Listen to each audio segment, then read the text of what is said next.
Salam saudara-saudara terkasih dalam nama Tuhan Yesus Kristus. Selamat berjumpa kembali pada pagi yang indah ini, di mana kita akan memulai ibadah kita, masih kita lakukan via YouTube. Baiklah saudara-saudara terkasih, sebelum kita memulainya, saya akan membukanya dalam doa. Kita bersatu dalam doa. Dalam nama Bapa, Putra, dan Roh Kudus, kasih karunia dan damai sejahtera menyertai kita sekalian.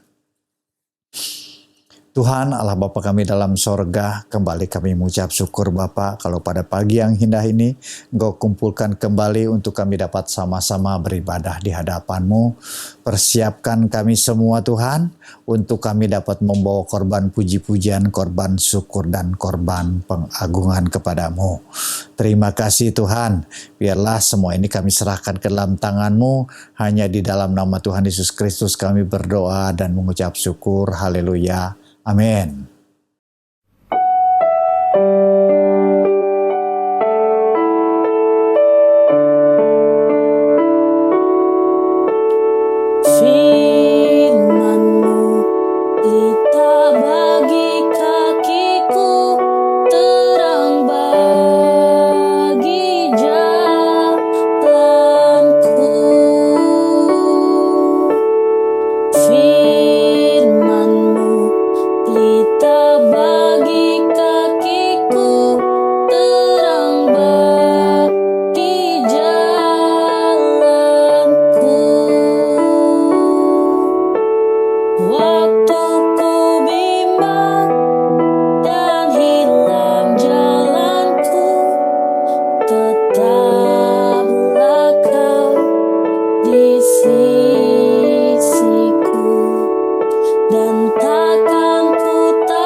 Baik saudara-saudara terkasih dalam nama Tuhan Yesus Kristus, sebelum kita masuk dalam perenungan firman Tuhan, kita bersatu dalam doa.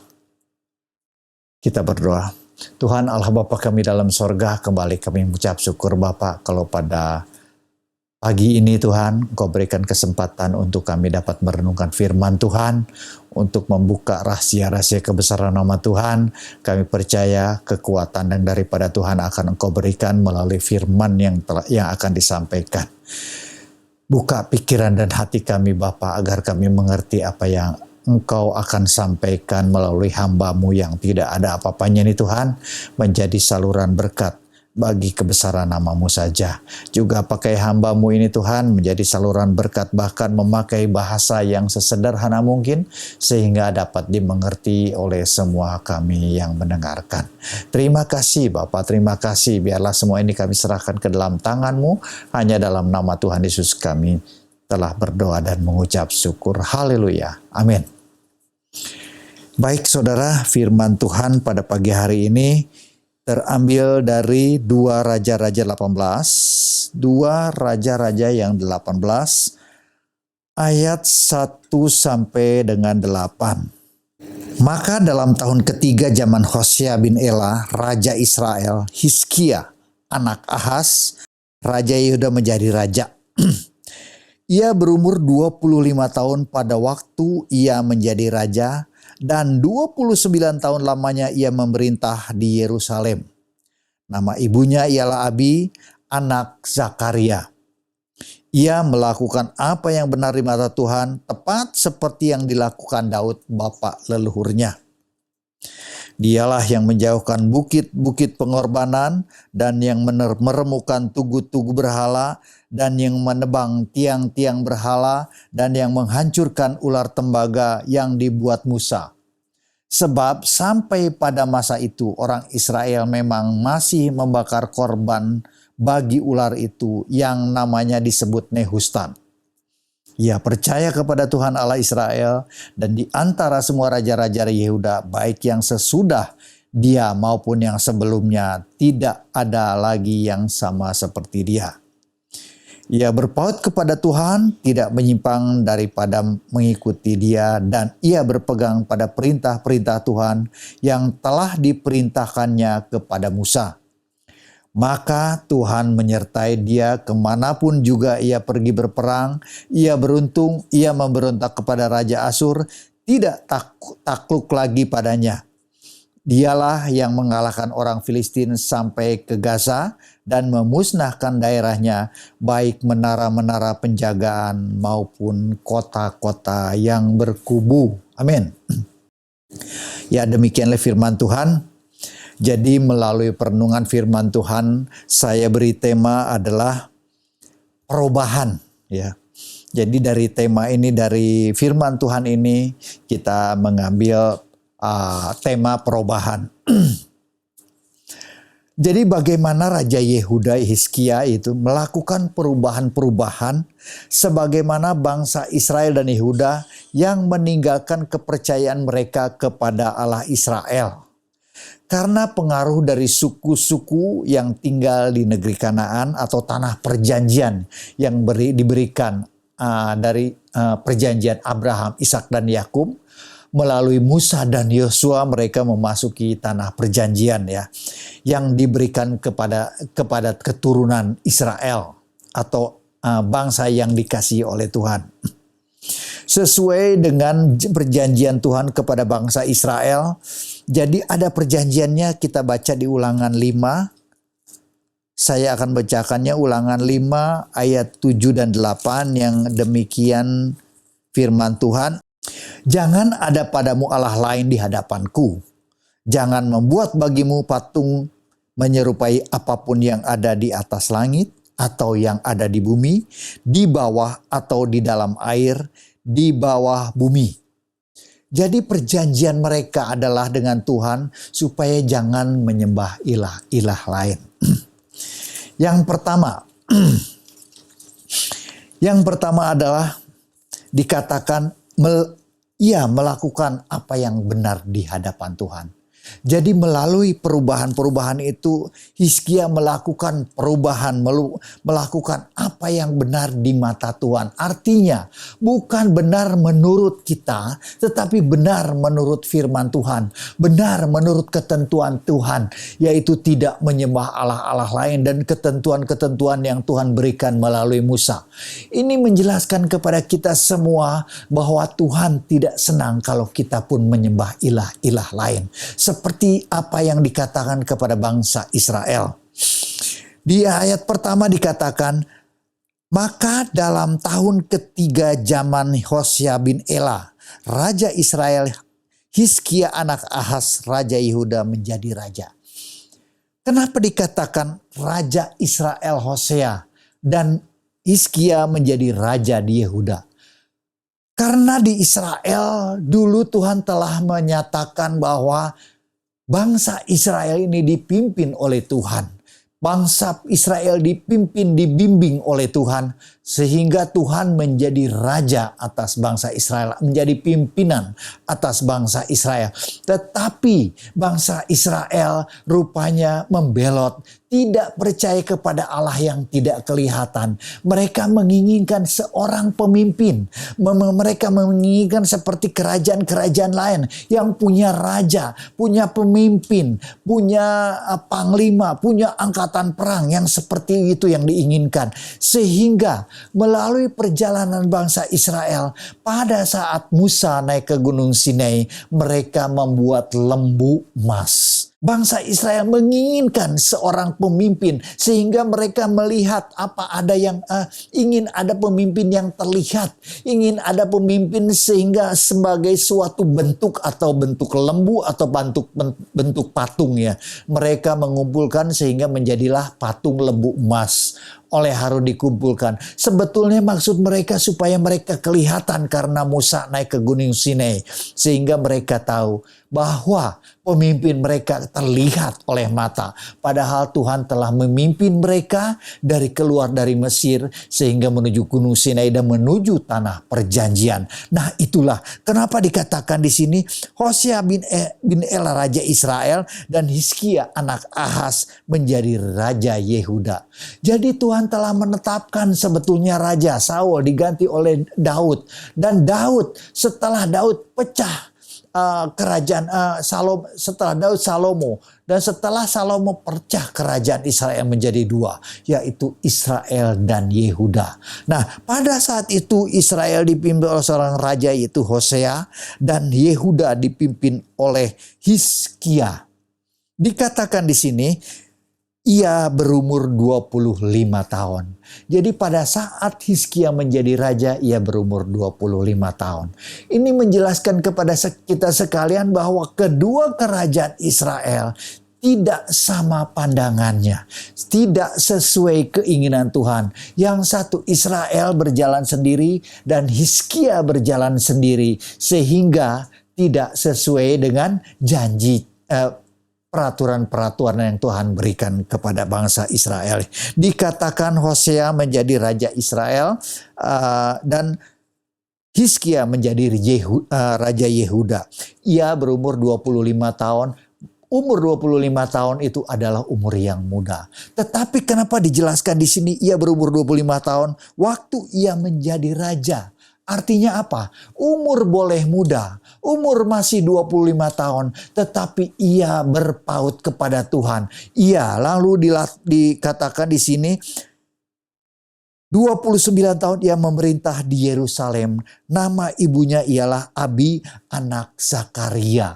Artinya Hizkia dipimpin oleh seorang ibu yang luar biasa sehingga ia kembali kepada perjanjiannya dengan Tuhan. Nah, lalu di ayat 3 dikatakan ia melakukan apa yang benar di mata Tuhan. Tepat seperti yang dilakukan Daud bapa leluhurnya. Artinya Hizkia kembali kepada perjanjian Tuhan yang diberikan melalui Musa. Hizkia padahal sudah keturunan berapa dari kerajaan Yehuda. Tetapi ia kembali bukan mengikuti ayahnya Ahaz. Tetapi ia mengikuti bapa leluhurnya Daud. Artinya ia kembali kepada perjanjian Tuhan yang telah ditetapkan oleh Tuhan. Sehingga ia melupakan janji orang tuanya Ahaz karena orang tuanya telah jauh daripada Tuhan. Ada beberapa kerajaan-kerajaan yang telah meninggalkan perjanjiannya dengan Tuhan. Sehingga Hizkia kembali kepada bapak leluhurnya yaitu Daud. Untuk apa? Untuk dia kembali kepada perjanjian Tuhan. Untuk menetapkan kesetiaannya kepada Tuhan. Untuk kembali. Kalau kita baca ia melakukan apa yang benar di mata Tuhan. Nah, luar biasa yang dilakukan Hizkia. Karena apa? Karena dia melakukan apa yang benar di mata Tuhan. Bukan menurut pandangannya sendiri. Bukan menurut keegoannya sendiri atau dirinya sendiri. Tetapi apa yang benar di mata Tuhan. Jadi menurut Tuhan, menurut keinginan hati Tuhan ia lakukan. Sedangkan bapaknya atau kakeknya, mereka meninggalkan perjanjian dengan Tuhan. Bahkan bapaknya sendiri menyembahkan korban-korban bakaran. Bukan sekedar kambing domba, tetapi kadang-kadang anak-anak yang dikorbankan ya, di situ diceritakan ya. Jadi Hizkia pada saat umur 25 tahun, ia punya keinginan untuk kembali kepada Tuhan. Ia punya keinginan untuk bersekutu dengan Tuhan, bahkan mengikuti jalan-jalan Tuhan yang telah diberikan kepadanya. Lalu apa yang dilakukan oleh Hizkia? Dialah yang menjauhkan, kalau kita baca dia ayat yang 4, dialah yang menjauhkan bukit-bukit pengorbanan dan merumuhkan tugu-tugu berhala dan yang menebang tiang-tiang berhala, yang menghancurkan ular tembaga yang dibuat Musa. Sebab pada masa itu orang Israel memang masing-masing membakar korban bagi ular yang disebut Nehustan. Luar biasa saudara. Jadi Hizkia melakukan penghancuran tiang-tiang tembaga, bukit-bukit pengorbanan, tiang-tiang yang telah tersedia, yang telah dibangun oleh kerajaan-kerajaan sebelumnya di Yehuda. Sehingga dia hancurkan, dia berbalik kepada Tuhan, dia kembali kepada Tuhan. Karena apa? Dia ingat bapak leluhurnya. Kerajaan Daud begitu kokoh, kerajaan Daud begitu luar biasa. Sehingga kerajaan Israel itu terpecah menjadi di utara dan selatan. Nah, Hizkia ingin mengembalikan perjanjiannya dengan Tuhan ya. Jadi Hizkia bahkan menguduskan rumah Tuhan. Bahkan bait suci dikembalikan. Di 2 Tawarikh 29 ayat yang 20 saya bacakan. 2 Tawarikh 29 ayat yang ke-20 dikatakan, maka pagi-pagi Raja Hizkia mengumpulkan pemimpin-pemimpin kota dan pergi ke rumah Tuhan. Artinya apa? Artinya seluruh orang-orang Israel dipanggil oleh Hizkia untuk datang kembali ke rumah Tuhan. Untuk datang kembali membawa korban-korban syukur kepada Tuhan. Bukan kepada ilah-ilah lain. Bahkan di seluruh Israel semua tiang-tiang berhala, tugu-tugu, patung-patung dihancurkan. Bahkan di bait Allah itu telah ada patung-patung atau ilah-ilah lain yang telah disembah, dicampur aduk oleh raja-raja sebelumnya, sehingga tidak jelas mereka mengambil ada bait suci, tetapi ada ilah-ilah yang berupa patung-patung yang dibawa oleh raja-raja sebelumnya, dihancurkan oleh Hizkia. Bahkan dikembalikan, dimurnikan bait Allah itu oleh Hizkia, sehingga dimurnikan kembali dihilangkan patung-patung ilah-ilah yang tidak sesuai dengan apa yang diinginkan oleh Tuhan. Sehingga pemimpin-pemimpin itu dipanggil, dipersatukan, dikembalikan, sehingga umat Yehuda itu dibawa untuk kembali kepada Tuhan. Dibawa untuk tidak melakukan korban-korban pembakaran, korban-korban kepada ilah-ilah lain. Sehingga tempat itu dihancurkan, dibawa ke Bukit Kidron ya. Kalau kita baca di 2 Tawarikh 29 sampai 32 itu bagaimana penghancuran dilakukan oleh Hizkia. Bagaimana Hizkia menghancurkan semua ilah-ilah atau patung-patung atau bukit-bukit pengorbanan yang telah dibangun oleh raja-raja sebelumnya. Lalu yang kedua, lalu Hizkia melakukan dengan segenap hati ya. Saya baca di ayat yang kelima dikatakan, ia percaya kepada Tuhan Allah Israel, dan di antara semua raja-raja baik yang sesudah dia maupun yang sebelumnya tidak ada lagi yang sama seperti dia. Puji Tuhan. Jadi Hizkia melakukan apa semua itu dengan sepenuh hati, dengan segenap hati, melakukan atas perintah Hizkia.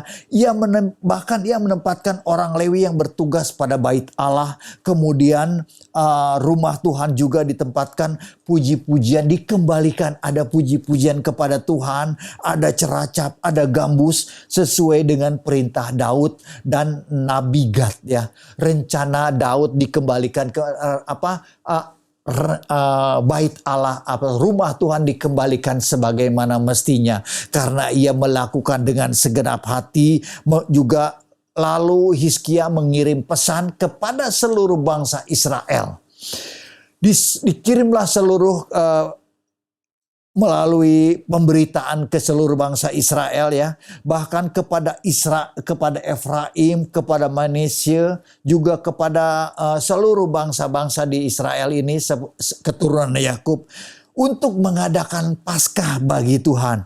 Dan rupanya pada zaman dahulu pembawa pesan atau pengirim berita itu ada berupa orang yang berlari cepat ya. Jadi ada khusus orang yang disediakan di dalam kerajaan itu, pelari-pelari cepat yang menyampaikan berita itu kepada suku-suku di Israel. Sampai daripada kota Dan sampai Betseba di bawah. Dan itu di jauh ya, dekat Efraim dan Manasye. Dia hampir di ujung dekat Libanon. Tetapi pelari cepat itu sampai ke sana. Walaupun mungkin Hizkia masih diolok-olok oleh beberapa suku bangsa ya. Bukan suku bangsa dari luar tetapi bangsa-bangsa Israel seperti keturunan Israel, keturunan Manasye, Efraim ya. Dia mengolok-olok karena dia ingin merubah. Dia ingin mengembalikan kepercayaan bangsa Israel kepada Tuhan. Supaya mereka tahu bahwa Tuhan Allah yang memimpin bangsa ini. Tuhan yang memimpin bangsa Israel keluar dari tanah Mesir. Juga yang memimpin di dalam kehidupan bangsa Israel. Hari lepas hari. Walaupun mereka diolok-olok oleh Efraim, Manasye dan Zebulon, tetapi terus dijalankan oleh Hizkia, sehingga Hizkia juga mengatur sumbangan-sumbangan untuk orang Lewi. Juga Hizkia menetapkan seperti tugas-tugas orang Lewi ya. Orang-orang Lewi itu dikembalikan tugasnya, bahkan imam-imam di bait Allah dipersatukan kembali, disatukan kembali, sehingga tugas-tugas itu tidak terbengkalai. Yang dulu telah ditinggalkan oleh orang-orang Lewi, Hizkia mengembalikan. Jadi di sini ada pesan-pesan Tuhan yang kita bisa pelajari ya. Bahwa Hizkia melalui persekutuannya dengan Tuhan, ia terus dikuatkan, ia terus diteguhkan. Walaupun dia diolok-olok, walaupun merasa suku-suku yang lain tidak percaya, tetapi ia tetap menjalankannya, tetapi ia terus meneruskannya kepada seluruh bangsa, seluruh suku-suku di Israel untuk kembali, untuk mengadakan Paskah, untuk menggembalikan bait Allah, untuk bersama-sama kembali ada bersama-sama dalam pimpinan Tuhan, karena Hizkia mengingat melalui Daud dan bapak leluhurnya, di mana pimpinan Tuhan, bimbingan Tuhan, kerajaan Daud dikokohkan oleh Tuhan. Hizkia ingin mengembalikan pimpinan itu, mengembalikan kejayaan Daud ya. Yang ketiga adalah penyertaan dan penyerahan kepada Tuhan. Apa yang dilakukan Hizkia adalah penyerahan kepada Tuhan. Dia berserah sepenuhnya kepada Tuhan. Karena Raja Hizkia berserah kepada Tuhan, maka Tuhan menyertainya. Di ayat 8 saya bacakan, dialah yang mengalahkan orang Filistin sampai ke Gaza dan memusnahkan daerahnya, baik menara-menara penjagaan maupun kota-kota yang berkubu. Jadi Hizkia begitu percaya diri begitu, karena apa? Dia melakukan perubahan, dia melakukan perbaikan di dalam kerajaannya, mengembalikan kepercayaannya kepada Tuhan, membawa rakyatnya untuk percaya kepada Tuhan, sehingga bukit-bukit pengorbanan itu dihilangkan. Tugu-tugu seperti Nehustan itu, karena apa? Karena bangsa Israel kembali kepada pengorbanan. Bahkan dikatakan di sini tadi dikatakan bahwa Nehustan itu membawa ular Nehustan yang pada saat di padang gurun mereka dipatuk ular, digigit oleh ular beludak. Mereka pada mati. Itu disembah. Itu kembali membawa korban kepada ular-ular itu. Sehingga Hizkia pun menghancurkan itu. Walaupun itu dibuat oleh Musa. Karena orang Israel menjadi salah di mata Tuhan. Di ayat 8 dikatakan ia melakukan apa yang menyerang Filistin. Bahkan ia mengalahkan Filistin, Gaza, dan memusnahkannya. Kota yang berkubu pun dimusnahkan. Walaupun pernah sekali waktu, kalau kita lihat dari 13 saya sampai dengan 18 dikatakan Hizkia memang memberi upeti kepada Raja Asyur pada saat Israel akan diserang oleh Raja Asyur. Sempat juga Hizkia memberi upeti. Tetapi pada saat itu, pada saat Israel diserang, bahkan Israel dihancurkan oleh Asyur, dibawa ke Asyur. Sehingga dikatakan di sini, Saya bacakan ayat 10 ya, direbutlah itu sesudah lewat 3 tahun dalam tahun ke-6 Rajaman Hizkia. Itulah tahun ke-9 zaman Hosea Raja Israel. Direbutlah Samaria. Raja Asyur mengangkut orang Israel ke dalam pembuangan ke Asyur dan menempatkan mereka di Hala, Sungai Habor, sungai negeri Gosan, dan kota-kota Madai. Jadi Israel dihancurkan. Tetapi Yehuda tidak dihancurkan. Jadi memang Hizkia sempat memberi upeti, tetapi setelah itu dia datang kepada Tuhan. Setelah itu dia mengembalikan kepercayaan rakyatnya kepada Tuhan. Dan semua rakyat Israel diajak untuk mengadakan Paskah di Bait Allah. Sehingga kalau kita cerita selanjutnya, dia diteror oleh Asyur melalui Sanherib, tetapi Hizkia tidak menyerah. Mereka bahkan menutup air yang keluar dari Yehuda.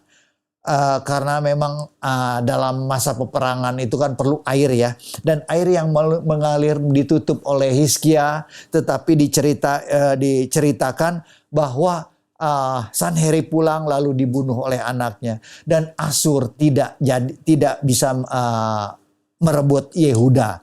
Karena apa? Karena kepercayaan Hizkia. Karena keyakinan Hizkia. Hizkia tahu bahwa dengan tangan Tuhan, ia berani melawan. Bahkan memberontak terhadap Raja Asyur. Karena apa? Karena ada dorongan. Karena nabi-nabinya didengarkan oleh Hizkia. Apa yang dilakukan oleh Hizkia adalah merubah cara pandang orang-orang Israel. Merubah segala bukit-bukit pengorbanan yang dulu dia menyembah ilah-ilah asing dikembalikan oleh Hizkia. Sehingga dia begitu percaya kepada Tuhan. Dan melalui nabi Tuhan, dia mendengar apa yang Tuhan pesankan kepada Raja Hizkia. Walaupun sempat juga ia mengirim upeti atau mas-mas ya. Tetapi Hizkia berbalik. Sehingga ia melawan. Sehingga Hizkia memberontak terhadap Raja Asyur. Dan Raja Asyur dihukum oleh Tuhan. Sehingga ia mati di rumahnya sendiri. Bahkan di tempat ia beribadah dibunuh oleh anaknya. Nah, melalui perenungan-perenungan ini kita boleh ambil kesimpulan. Yang pertama, melakukan yang benar sesuai kehendak Tuhan. Jadi apa yang Hizkia lakukan adalah sesuai dengan kehendak Tuhan. Bukan menurut keinginan sendiri. Artinya apa yang telah ditetapkan oleh ketentuan-ketentuan yang diterima oleh Musa di padang gurun untuk diteruskan kepada bangsa Israel. Itu yang dipegang oleh Hizkia. Sehingga ia melakukan sesuai dengan keinginan Tuhan. Ia melakukan sesuai dengan ketentuan Tuhan yang diberikan kepada bangsa Israel. Artinya ia mengikuti apa yang telah dijalankan oleh Daud bapak leluhurnya. Kembali ia ingat untuk memberikan kepada seluruh orang Israel, seluruh bangsa Israel untuk kembali kepada Tuhan melalui raja-raja Hizkia. Kayak kalau sebelumnya raja-raja sebelumnya tidak melakukan seperti apa yang Hizkia lakukan. Tetapi Hizkia melakukan kembali pembaharuan, perubahan. Sehingga di dalam seluruh bangsa Israel, ia sampai Bait Allah pun, rumah Tuhan dikembalikan fungsinya sebagaimana mestinya. Yang kedua, melakukan dengan segenap hati. Artinya segenap hati Hizkia melakukan. Untuk apa? Untuk melakukan perubahan demi perubahan. Untuk mengajak seluruh umat Israel. Untuk mengajak semua kita. Untuk kembali dengan segenap hati. Untuk mengingat kembali kepada Tuhan. Untuk mengikuti kembali peraturan-peraturan Tuhan. Dengan segenap hati. Dengan seluruh kehidupan kita. Kita konsentrasikan kepada Tuhan. Kita kembali kepada Tuhan. Kita kembali berharap kepada Tuhan. Melakukan dengan segenap hati. Yang ketiga, berpengharapan kepada Tuhan. Artinya sesuai dengan keinginan Tuhan. Punya pengharapan kepada Tuhan. Bagaimana kita tidak akan menjadi lemah kalau kita tidak punya pengharapan kepada Tuhan. Kita punya iman yang percaya kepada Tuhan. Kita punya kekuatan yang daripada Tuhan. Sehingga seperti Hizkia, dia berani melakukan pemberontakan. Tetapi sesuai kehendak Tuhan. Sesuai apa yang dikatakan nabi-nabi Tuhan. Sesuai dikatakan apa yang telah ditentukan oleh Tuhan dengan peraturan-peraturan yang Tuhan berikan kepada Hizkia. Jadi melalui perenungan ini kita boleh pelajari saudara bahwa kita perlu melihat hati kita yang penuh dengan kepahitan, penuh dengan dendam mungkin kita hilangkan seperti tukang periuk yang membentuk sebuah tanah liat menjadi benyada yang luar biasa. Itu membuat kita boleh belajar. Kita dibentuk oleh Tuhan. Memang Hizkia pun mengalami itu. Hizkia pun membuang segala kekotoran di dalam keadaan tubuh kerajaannya bangsa di seluruh Israel.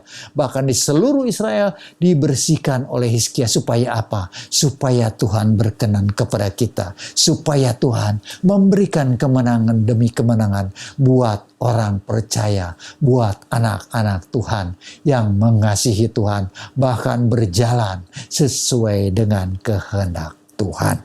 Amin. Mungkin sekian firman Tuhan. Tuhan Yesus memberkati.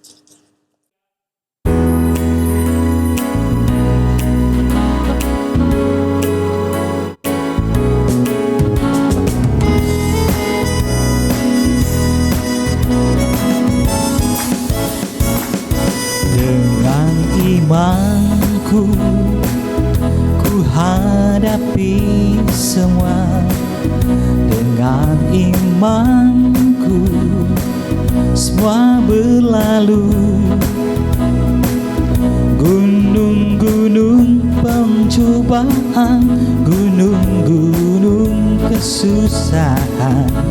Dengan imanku semua berlalu.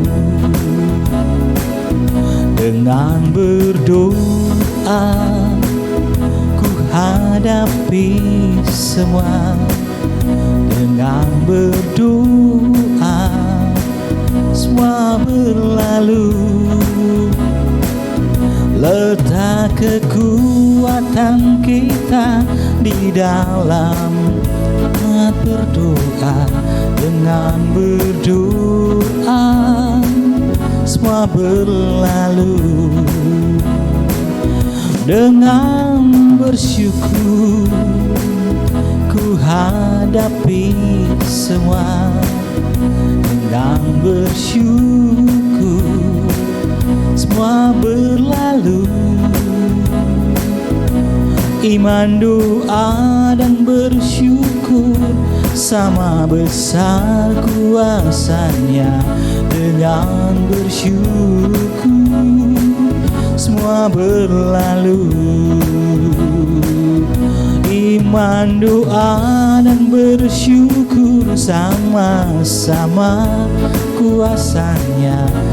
Dengan bersyukur semua berlalu.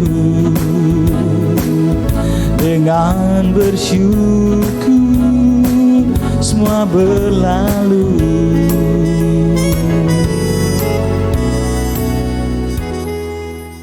Sebelum kita mengakhiri ibadah kita pada siang ini, biarlah setiap kita mempersiapkan diri untuk membawa persembahan yang akan kita serahkan pada saat kita datang di rumah Tuhan atau beribadah secara tatap muka, atau bisa juga melalui transfer yang telah ada rekeningnya di grup WA Kanaan, ya, keluarga Kanaan.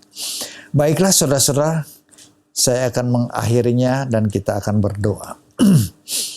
Tuhan Allah Bapa kami dalam sorga, kembali kami mengucap syukur Bapa, kalau pada siang ini kami telah mendengarkan sebagian dari firman-Mu. Biarlah firman itu menteraikan bagi kami sehingga menjadi kekuatan bagi kami untuk kami dapat merenungkan, bahkan menyimpannya di dalam hati kami, karena firman itu adalah kekuatan bagi kami. Terima kasih Tuhan, berkati Bapak Gembala kami, Bapak Daniel Sukendra, yang sebagai Bapak Gembala telah Engkau tempatkan di gereja, di tempat kami beribadah Tuhan. Berkati terus, berikan kekuatan dan kesehatan yang daripada-Mu. Juga untuk setiap jemaat dimanapun mereka berada Tuhan, berikan kekuatan, kesehatan, bahkan perlindungan daripada Tuhan, terutama pada saat pandemi yang masih berlangsung pada saat ini. Biarlah Engkau berikan perlindungan, sehingga setiap jemaat diberikan kekuatan, bahkan imun yang kuat untuk melawan segala sakit, penyakit, bahkan setiap virus boleh Engkau tolak di dalam nama Tuhan Yesus Kristus. Sehingga kami percaya, kami berharap kepada Tuhan saja, dan perlindungan yang menyeluruh kepada kami semua sebagai keluarga besar jemaat Kanaan. Juga kami berdoa untuk Bapak Presiden kami yang memimpin keberadaan kami sebagai rakyat Indonesia. Biarlah melalui kebijakan-kebijakan atau peraturan-peraturan yang memihak kepada kami sebagai warga negara Indonesia. Juga untuk setiap yang merongrong kebijakan pemerintah, biarlah boleh diambil tindakan tegas Tuhan. Kami percaya Tuhan akan memberikan hikmat dan marifat kepada Bapak Presiden dan jajarannya. Juga untuk TNI Polri yang menjaga kedaulatan bangsa Indonesia. Kami percaya hikmat Tuhan yang menyertai kami semua. Terima kasih Tuhan, terima kasih. Biarlah semua ini kami serahkan ke dalam tangan-Mu. Biarlah saudara-saudara persiapkan hati dan pikiran kita untuk menerima berkat-berkat daripada Tuhan, kasih karunia dan damai sejahtera dari Tuhan Allah kita dan Tuhan Yesus Kristus, serta persekutuan Roh Kudus menyertai kita sekalian mulai saat ini sampai Maranatha Tuhan Yesus datang kembali. Amin. Tuhan Yesus memberkati. Ibadah telah selesai.